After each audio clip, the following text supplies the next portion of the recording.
Welcome back to Crimson Academy Junior. Here we are, dear friends, episode 2. Before we start this second episode, in our last episode we talked about prayer and how prayer is that connection with your Lord. It's where the individual is literally reaching out to their Lord to have that conversation with their Lord. So before we start, Ella, would you like to say a prayer? Yes.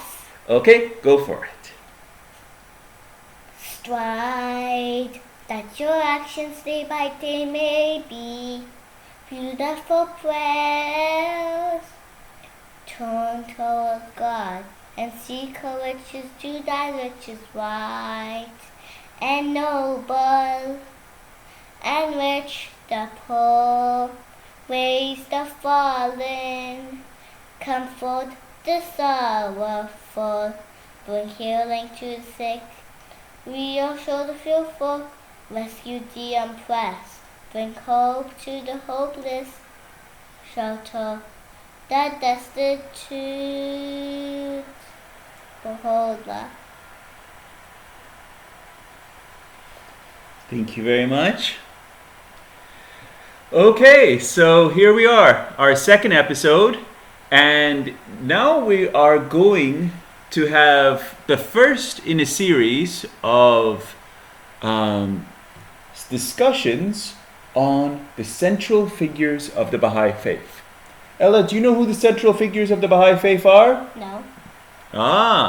So first there is His Holiness the Bab. Okay? His Holiness the Bab. And do you know who's next? Christ. Christ. I'm talking about the central figures of the Baha'i dispensation. Okay? Christ was the central figure of Christianity. Okay? So do you know who is the founder of the Baha'i faith? Baha'u'llah. That's right. So, His Holiness the Bab, Baha'u'llah, and Abdu'l-Baha. Abdu'l-Baha. Thank you. So these are the central figures of the Baha'i faith. Can you say them one more time for me? The Bab, The Bab, Baha'u'llah, Baha'u'llah, Abdu'l-Baha. Abdu'l-Baha. Very nice. So these are the central figures of the Baha'i faith. Excellent. So today we're going to start part 1 of the life and history of His Holiness the Bab. Okay? Excellent. So this is your copy and this is my copy. Okay? And I'm going to read this. Anytime you have a question, just jump out and say, Dada, I have a question. Okay? So on October 20th, 1819, this was the very first day ushering in a new Islamic year. In southwestern Iran, in the lovely city of Shiraz, within the upper chamber of his uncle's house, the Bab was born. And in that very house, his future wife, Khadijah, was also to be born. He was given the name Ali Muhammad, after the Prophet Muhammad and his successor, Ali.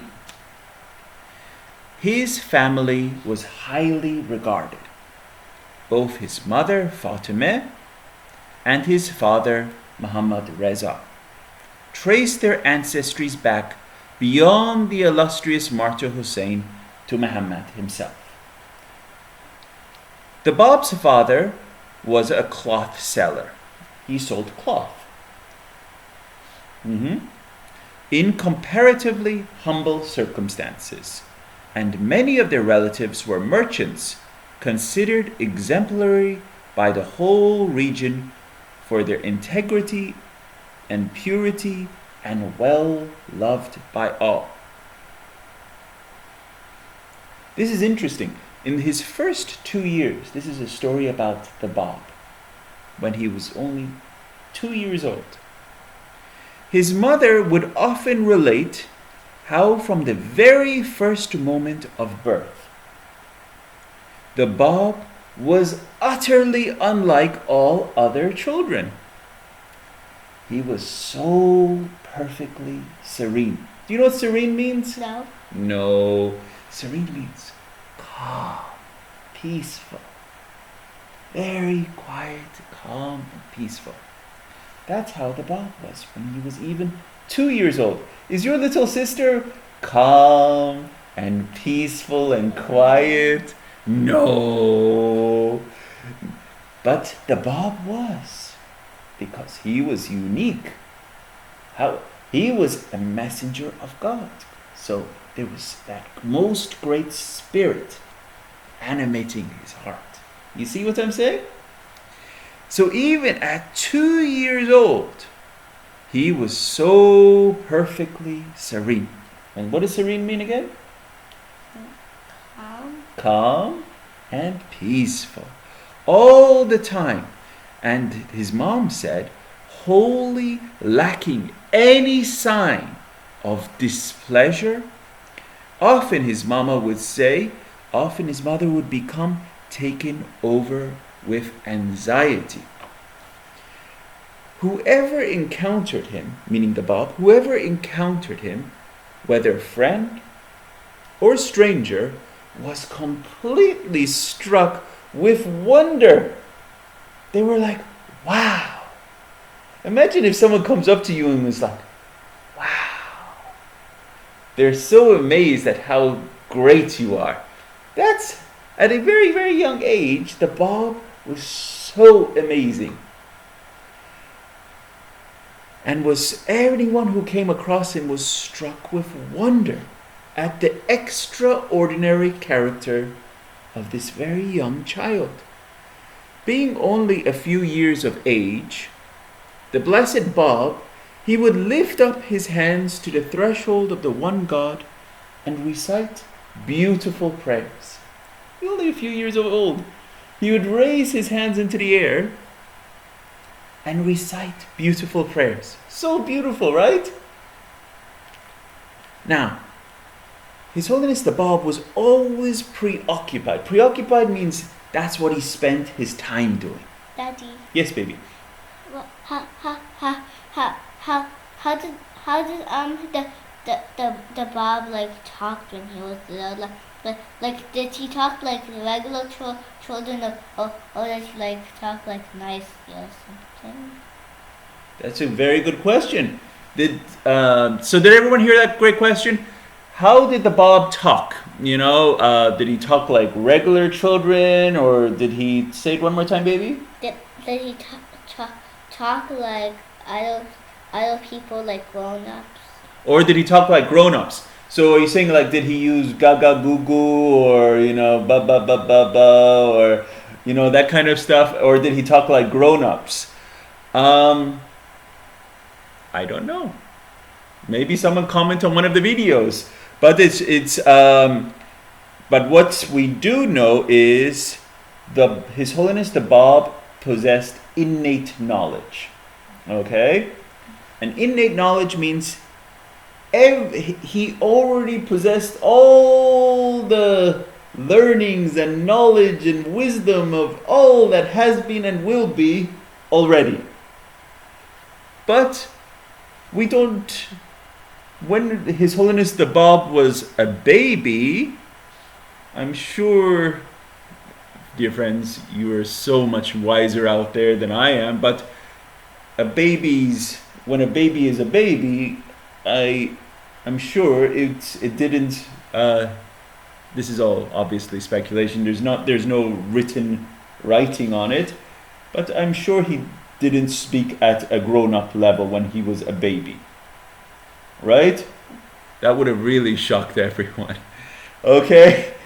But it says when he was 2, this is what we have. He said when he was 2, he was already showing incredible signs of maturity and wisdom. And even when he was a very, very, very young child, it says that he would raise his hands just like this, and say his prayers. And say his prayers very beautifully. Now, good questions, right? Now, he would rise up in the midst of the night. Imagine this. This is a little child. And he would get up in the middle of the night, and he would stand and offer his prayers. And he would cry because his heart was burning with the love for his Creator. Imagine that, Ella. You love someone so much. Remember, you leave your grandma's house, right? And you cry because you miss her, right? Now, this is how much His Holiness the Bab, at a young age, loves his Lord. He loves God so much that tears would pour from his eyes when he would say his prayers. And he was always preoccupied. Remember what I said preoccupied means? This is what he would do all the time with the celestial world. Celestial world means heavens, talking about the spirit, talking about the soul. So he was always preoccupied, and he was immersed. Immersed means totally in it. Okay? He was so immersed in love with prayer and communing with his Lord, saying prayers. And this is what His Holiness the Bab at a very young age was doing. Mother-to-be would pass him, and he would disclose when they were due. And he would reveal to those around incidents before they were known. This is another incredible thing. So, say a pregnant mama would walk by him. He might touch their belly or even just say, you are due, in 2 months And this is when he was a very young child. And he would reveal to those around incidents before they were known. Here's one case. This is an interesting case. One day, as His Holiness the Bab was sleeping at the bathhouse, between his uncle and father, he suddenly arose and stated to them that the ceiling, the vaulted roof, the roof of the steam chamber of Mirza Hadi's bathhouse had just caved in. And 5 women and 1 child were killed. Yeah. The Bab was not anywhere near that. But he told his daddy, he told his father, that the roof of this bathhouse had suddenly caved in. And it had killed 5 women and 1 child. What kind of fire? I didn't mean his father. It meant his uncle, right? And he told his uncle that this had happened. His uncle suddenly protested. What manner of foolish talk is this? He was saying, this is crazy. What are you talking about, right? His uncle said, go to sleep. Stop saying such silly things. But who was talking? Remember, this was the Blessed Bab. And remember, the Blessed Bab knew of everything that has been, that everything that is happening, and everything that will be. And it didn't matter his age. He had that most great spirit within him. Right? So, and this is what this young child had told his uncle. Do you think his uncle believed him? No. So what happened? So his uncle said, go to sleep and stop saying such foolish things. It is just as I say, answered the child. This is what the Bab said. It is just as I say. Now imagine that, a little young child telling his uncle, it is just as I say. Incredible.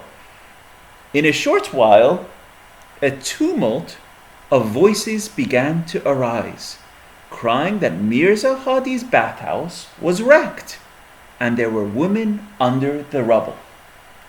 So a lot of people began gathering outside of this bathhouse, and a lot of voices and everything. And very soon we find out that the roof of the bathhouse had caved in, just like the Bob had said. But how did it cave? And they killed five women and one kid. How did it cave in?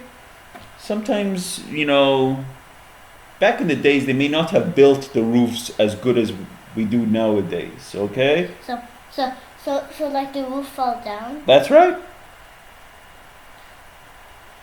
So then it fell down on like five women and one kid? That's right. And so what happened was, one person said, 20 people have died. Another person said, 30 people have died. Another person said, 40 people have died. But guess what? Later it was discovered, guess how many people? Exactly how many the Bob said. He said 5 people and 1 child. 5 women and 1 child. Now, this was, we don't talk often about these great, stories of, but this was just one instance of, how the Bob at a very, very young age had foretold of something that came to be. Here's another story I'll share with you. So one morning, His Holiness the Bob shared with his family a significant dream. Last night, he said, I saw a large balance hanging in mid-air within a vast space. What's a balance? A balance? Okay, great question, right?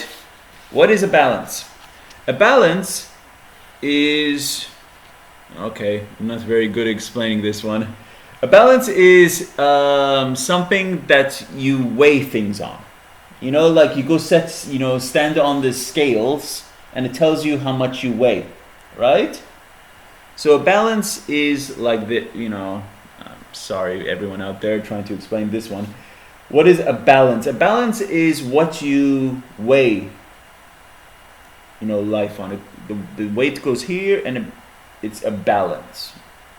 Do you kind of understand that example? Okay. So, the Bob said, I saw a large balance hanging in mid-air within a vast space. The revered 6th Imam. Now, this was a very, very holy person. 6th Imam, okay? He was sitting on one of the 2 plates. Okay? So he's sitting on one side of the balance. Okay? He was so heavy. His plate touched the ground. Okay? And the other side stood high in the air. Now, this is an interesting story. This is what happened. An invisible person lifted me, meaning His Holiness the Bob, up and placed me on to the empty plate. Now this is a very young child, His Holiness the Bob. And he's young, even younger than you are when he's telling the story. Even younger than Emma? Maybe. But this is what's interesting. He says, an invisible hand picked up the Bob and placed him on to the other side of the balance. And what happened was, my side, my plate, was so heavy, it returned to the ground. And the dish with the Imam rose up into the air. This is now the child's father, hearing this story, recoiled at such a blasphemy and sternly warned him to cease speaking in such ways. So you see, the scale that they were talking about was about their spiritual capacities, the potentialities, and all of the powers that lay within them. Now, on one side was the sixth Imam. And this person was super holy, important, sacred, very, important in the history of the Islam. He was on one side, okay, of the scale. And he was so important that the Bab said that he was very heavy. And that scale was touching the bottom. But this invisible hand picked the Bab up. Who do you think this invisible hand was? God. God! High five, my baby! Yes! There we go. God. Because remember, the Bab, it was a messenger of God. Right? And God picked up the Bab and put him on the other side of the scale. And the other side suddenly dropped. And the Imam went straight up because now the Bab was in his dream, was saying the Bab's spiritual potential and capacity as a manifestation of God far exceeded the sixth. You see what the story is of this dream. So let's carry on. Good job, you guys. Yeah, you having fun? Excellent. So let's see our next story. So here's another story. These are all stories in the early life of the Bab. So, dear friends, just to recap, in this section we're going to do the early life of the Bab. In our next section, we're going to do the persecution of His Holiness the Bab and ultimate martyrdom. Then we'll be doing His Holiness, the early life of His Holiness Baha'u'llah. Then all of his banishments and ultimate triumph of His Holiness Baha'u'llah. And then we'll be going into Abdul Baha.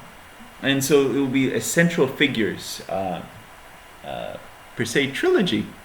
And then we'll be going into our next section, which will be on the life of a Baha'i and how, as Baha'is, we should practice. And so that will be our next section. Just keeping you updated. So, are you ready for our next story? Very good. So, with so many astonishing things occurring when His Holiness the Bab was young, an astrologer, you know what an astrologer is? These are people that would look at the stars and try to make predictions, and and they would look at different things like zodiacs and try to figure out how you are, what is going on with you. Okay? So this astrologer came to the house of the uncle of the Bab, and he came to go and meet His Holiness the Bab. And this is when the Bab was a very young child. And this astrologer came to say protective prayers for the Bab. I find that humorous. You can comment on these videos too, but I find that humorous. So this astrologer came to say protective prayers for the Blessed Bab. The astrologer made some calculations and said he is protected from evil influence. He has suffered no harm. On learning the Bab's birth date, he wrote down some protective charms and some prayers and entrusted these astrologer, charms and talismans to the family of the Bab. And then this astrologer recited some mysterious verses. And then he left. Okay? On his departure, this young child, the Blessed Bab, innate knowledge, manifestation of God, immediately tore up all the talismans and writings and instructions that were given to the family. and tossed them all out. I find that also humorous. And observed to his father. He says, this is what the Blessed Bob said. This is amazing, dear friends. He says, you make a great show of assistance. But, this is the key part. He says, but I am the assistance, meaning the Blessed Bob. He says, but I am the assistance. Because he said, you were trying to seek assistance from this astrologer. You were trying to seek assistance from that astrologer. But he tore them up and he says, I am the assistance with capital A, assistance, meaning divine assister. I think that was pretty interesting, you know. Now, this is also another little story I'm going to share with you because you are in school too, right? So, and you have a teacher, right? And you like your teacher? So, this is a story about His Holiness the Bob when he went to school, okay? The Bob was disinclined to study. All the same, once he was past 4 years old. So how old are you? 5. So this is a story about when His Holiness the Bob was 5 years old. So his uncle took him off to school in the old neighborhood of Shiraz. So what city do we live in? Sugarland. Sugarland. We live in Sugarland, Texas. So the Bob lived in Shiraz, Iran. Okay? And so his uncle took the Bob at the age of 5 to school. And it was close by where his grandfather and uncle lived. This was a mosque-like school. Mosque is a religious, Islamic religious place of worship. Okay? It's their place that Muslims go and pray. It's called a mosque. Okay? Can you say that? Mosque. Mosque, that's right. So it was, the school was a mosque-like school, and it had several rooms with an encircling porch. In its courtyard is their outdoors area, okay? In its courtyard were a number of revered graves of saintly people. You know what a grave is? No, who knows? A grave is where you go and bury someone. When someone dies, you go bury them, and then you have that area is a grave. And so this school had some very important, significant people that were buried in this school. Daddy, but how do you bury them? Like, do you dig in dirt and like bury them in dirt, or how do you bury them? That's a good question. How do you bury someone? That's right. You dig in the dirt, and then you say prayers for that person that has died. And as Baha'is, we wash the body of the person that has died. You wrap the person very nicely in cloth and silk. You put a Baha'i burial ring on the person. What's a Baha'i burial ring? So there's as Baha'is we have Baha'i rings, right? And also when we die, there's also a Baha'i burial ring, and so we put the Baha'i burial ring on that person, okay? And then that person is placed very gently into what's a coffin. A coffin is what you put someone that has died in, and then that person is placed into the ground. Okay? And then the Baha'is gather around and say prayers for that person. Okay? And that's we'll talk about more about that later. I haven't really taught my little one about death and graves and burial too much yet. She's still little. But we're getting there. So anyway, let's get back to the story, right? Where were we? So in the courtyard, there was also some of these graves of these great, people that lived there, right? Not lived there, but was buried there. And the honored school principal, you have a principal in your school, right?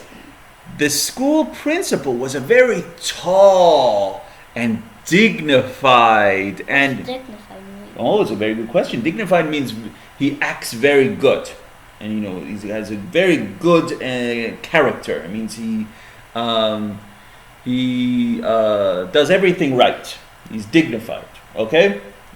Was a dignified man, and he had a long beard. Daddy doesn't have a beard, but this guy had a long beard, okay?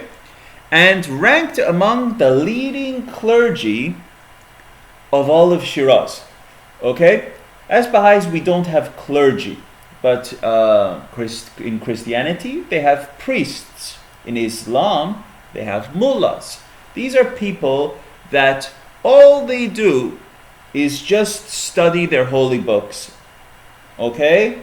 And they go and tell others what to do, because they're considered the holy ones to help guide the people, okay? But as Baha'is, in this day and age, Baha'u'llah has said that there is no need for clergy. Because it's just like you say your prayers, is you are communicating with your Lord. You don't need someone in between, right? You can say your prayers directly to your Lord. There's no need for an intermediary between you and your Lord. So, anyway, so what happened was, he accepted only children brought up with good manners. This is talking about the principal of that school. He only accepted good kids in his school, okay? But what happened was, this principal only accepted good kids in his school, and parents, wishing their youngsters to be tutored by him, came beforehand to meet him in person, requesting a place either by letter or distinguished acquaintance. So this was a very strict headmaster. I mean, it was very you have to be good if you want to be in this school. If you're not good, get out, That's how this headmaster was, this principal. Now, the Bab's father loved the Bab very much. And he came one morning and sat next to this principal, who was a good friend of the father. He told him how he had finally been graced with such a wonderful child. And his behavior, meaning the Bab's behavior, was such as to cause wonder and astonishment. So this is the father talking to the principal of the school. Pressed hard to continue, he was quite at a loss where to begin. After describing the exceptional challenges and circumstances of the child, meaning the Bab, he said he felt it was now time for his education and training, and desired the schoolmaster to give him that necessary tuition. Because the father had been trying to teach him before, but he couldn't. So now he said, okay, I'll give him to the schoolmaster to try to teach him. So what happened was, the schoolmaster brought in the young child. And what happened? Do you know? No. So what happened was, the master and the principal were so amazed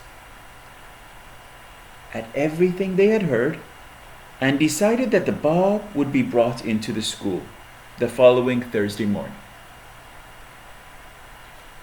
So what happened was this young Bab of 5 years old, just as old as you are, walked into the school as planned, and the servant brought in the customary small copper tray filled with sweets and the student's version of the Quran. The Bab, 5 years old, just young. You know, most 5-year-olds are not schooled. They don't, you're learning to read, right? You're learning to write. What else? I'm learning how to do math. Do math? Now, so this is most 5-year-olds. Now, this is the Bab we're talking about. Innate knowledge, manifestation of God. So the Bab entered greeting everyone present.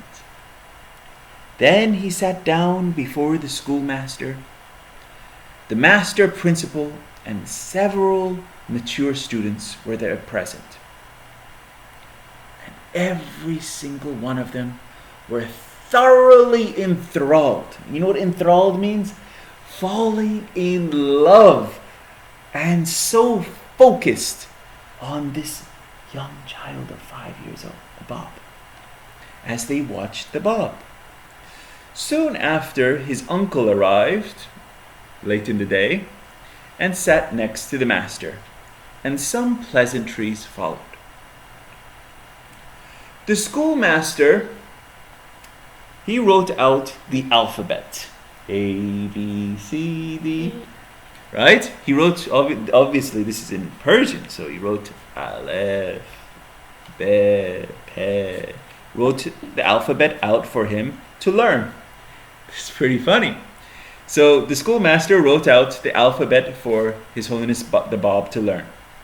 In a while, he went out on some business, and upon his return, he heard someone reading the Quran in a most sweet and plaintive voice. Now, this is the 5-year-old reading the most holy book of all Muslims. Can you read, a very, very hard book? No. No. Now he was trying to teach him just a few letters, but the Bab was already reading the whole Quran and reciting it in a beautiful voice. Now, enchanted, he entered the room and inquired, "Who has been reading this beautiful Quran? Who has been reading it?" All the children pointed at the Bab, saying, "It was him! It was him!" When the schoolmaster asked if he had really been reciting the Quran, the Bab kept his silence. He was quiet. So the schoolmaster advised he try reading Persian books, and placed one in front of him. Seeing the Bab could easily read whatever and whichever page was opened in front of him, he tried him with some Arabic. Arabic is another language. So, what do you think happened? He knows it already. Good job! Boom! So the master took the Quran from the tray of sweetmeats and opened it, saying to the Bab, "Come read." The Bab, remember, 5 years old, little young man. The Bab smiled, beautiful smile. The whole room lights up. "As you please," he said. The master asked him to repeat, "He is the deliverer, the all-knowing." The child remained silent, and the master repeated the verse, yet he still kept silent. And the master continued persistently. His Holiness the Bab asked the master, "Who is he?" Please explain. This is the young 5-year-old asking his teacher, when you saying He is the deliverer, the all-knowing. Now the Bab is asking a question, and meaning asking, who is He? Please explain, the Bab asked. So the teacher said, He is God. And the teacher says, you're merely a child. Why concern yourself with the meaning of He? The Bab answered, I am the deliverer, the all-knowing. Unbelievable. The master flew into a furious rage and picked up his stick, and he said, never utter such things here. He exclaimed, shaking. His uncle couldn't restrain his smile. The Bab commenced reciting, and after ordering certain arrangements, his uncle left. Wow. Even at that young age, the Bab knew. You know, this is the incredible thing. And we find the same quote in here, in the Baha'is, that they always have known. This is the quote. It says, verily, as a child, I was aware of the truth of my own self. And God is the Almighty, the All-Knowing. Verily, as a child, I was aware of the truth of my own self. And God is the Almighty, the All-Knowing. These innate knowledge of these manifestations, they have always known who they are. It's just they have concealed it from humanity. As you know, imagine if you have this beautiful lamp, right, Ella? Right? And you have this beautiful lamp. And if I suddenly show this lamp to the whole world, everyone's eyes will get, ooh, it's too bright, it's too bright. So what do you have to do? You have to show the light just a little bit at a time, right? And then as you turn the light a little bit more, everyone can start, adjusting to the brightness. Their eyes can, adjust a little bit more to the brightness, right? So that's what it was. If suddenly at as you asked a very good question, did the Bab when he was a baby talk like you or I? If the Bab when he was a baby, if he started reading, everyone would be like, what? A baby's reading? There's a little baby's reading? That would be very strange, right? So, but the Bab knew everything. And so that's why very gradually he showed the world his greatness. You see what I'm saying? So, okay, dear friends, where are we? Yeah, I think this is a good time for our first session to come to a close today.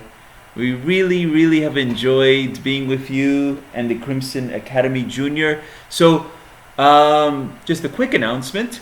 In 10 or so days, the Crimson Academy Junior will be in Bosch Baha'i School. And we will be having a very special session at Bosch.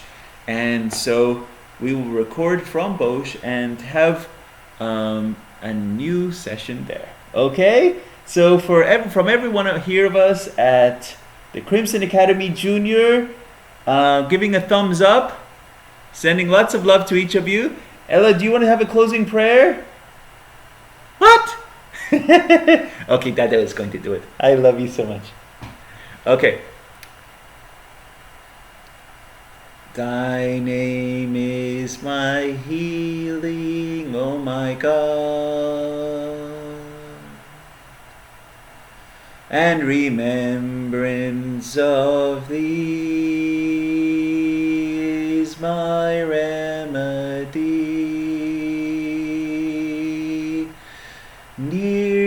Service to thee